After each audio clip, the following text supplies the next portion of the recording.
श्री कृष्ण वाणी, जीवन, कर्म और मुक्ति का मार्ग। श्री कृष्ण हिंदू दर्शन के एक अद्वितीय महामानव और ईश्वर स्वरूप अवतार है। वह केवल महाभारत के एक चरित्र नहीं है, वह मानव जीवन के चिरंतन पथ प्रदर्शक है। उनकी वाणी मूलतः श्रीमद् भगवद गीता में प्रकाशित हुई है, जहां जीवन, कर्म, भक्ति, ज्ञान और मुक्ति के गहन सिद्धांत सरल भाषा में व्याख्या किए गए हैं। श्री कृष्ण की वाणी आज भी उतना ही प्रासंगिक है, क्योंकि यह मनुष्य के हृदय के प्रश्नों का उत्तर देता है। 1. कर्म ही मनुष्य का प्रधान धर्म है।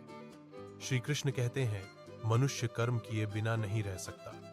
जीवन के हर क्षण में मनुष्य किसी न किसी कर्म में जुड़ा रहता है, लेकिन समस्या कर्म में नहीं है, समस्या कर्मफल में आसक्ति में है।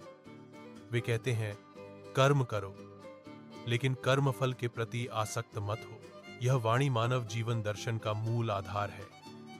यदि मनुष्य निष्काम भाव से कर्म करता है, अर्थात फल की आशा न करके अपना कर्तव्य निभाता है, तो उसका चित्त शुद्ध होता है और वह धीरे धीरे मुक्ति के मार्ग पर अग्रसर होता है। 2.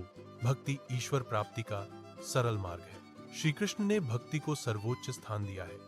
वह कहते हैं, कठोर तपस्या या जटिल ज्ञान चर्चा से अधिक सरल हृदय की भक्ति उन्हें अधिक स्पर्श करती है।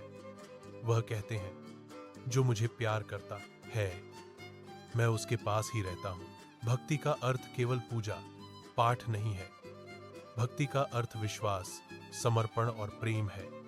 यदि मनुष्य अपने सभी कार्य ईश्वर को समर्पित करता है और स्वयं को उनके हाथों में सौंप देता है, तो वह आसानी से जीवन के दुखों को पार कर सकता है। 3. आत्मा अमर है, शरीर नश्वर है। श्री कृष्ण मनुष्य के सबसे बड़े भय मृत्यु, इस भय की गहरी व्याख्या देते हैं। वह कहते हैं, शरीर नश्वर है, लेकिन आत्मा शाश्वत है। जैसे पुराने कपड़े त्याग कर नए कपड़े पहने जाते हैं, वैसे ही आत्मा एक शरीर त्याग कर दूसरा शरीर ग्रहण करती है। यह वाणी मनुष्य को साहसी बनाती है। मृत्यु के भय को दूर करके मनुष्य तब सत्य, न्याय और धर्म के मार्ग पर दृढ़ता से चल सकता है। 4. समत्व बोध ही योग। श्री कृष्ण कहते हैं, सुख, दुख, लाभ, हानि, जय, पराजय, इन सबको समान रूप से स्वीकार करने का नाम ही योग है। जो व्यक्ति सभी अवस्थाओं में मानसिक स्थिरता बनाए रख सकता है, वही वास्तविक योगी है। आज के अस्थिर जीवन में यह शिक्षा अत्यंत महत्वपूर्ण है। बाहरी परिस्थिति कैसी भी हो, अंतर की शांति बनाए रखना ही श्री कृष्ण का आदर्श है। 5.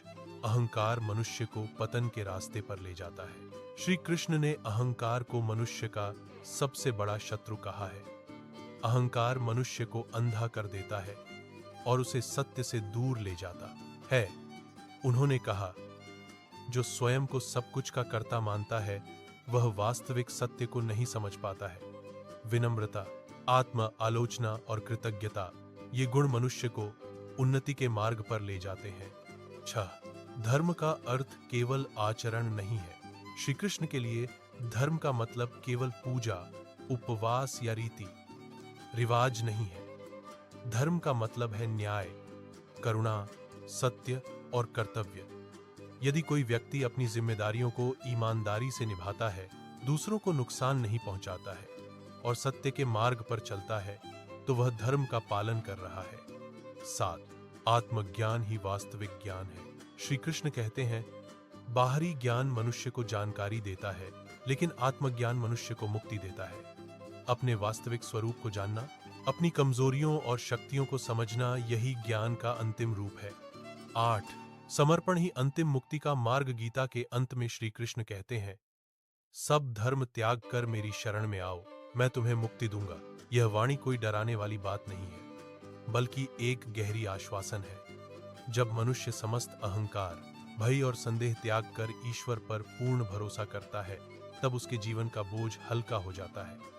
निष्कर्ष, श्री कृष्ण की वाणी केवल धार्मिक ग्रंथों की बात नहीं है, यह एक पूर्ण जीवन दर्शन है।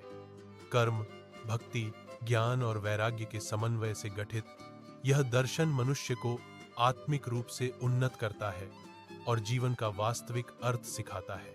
आधुनिक युग के दबाव, दुहक और अनिश्चितता के बीच भी श्री कृष्ण की वाणी हमें राह दिखाती है, शांति, साहस और सत्य के मार्ग पर।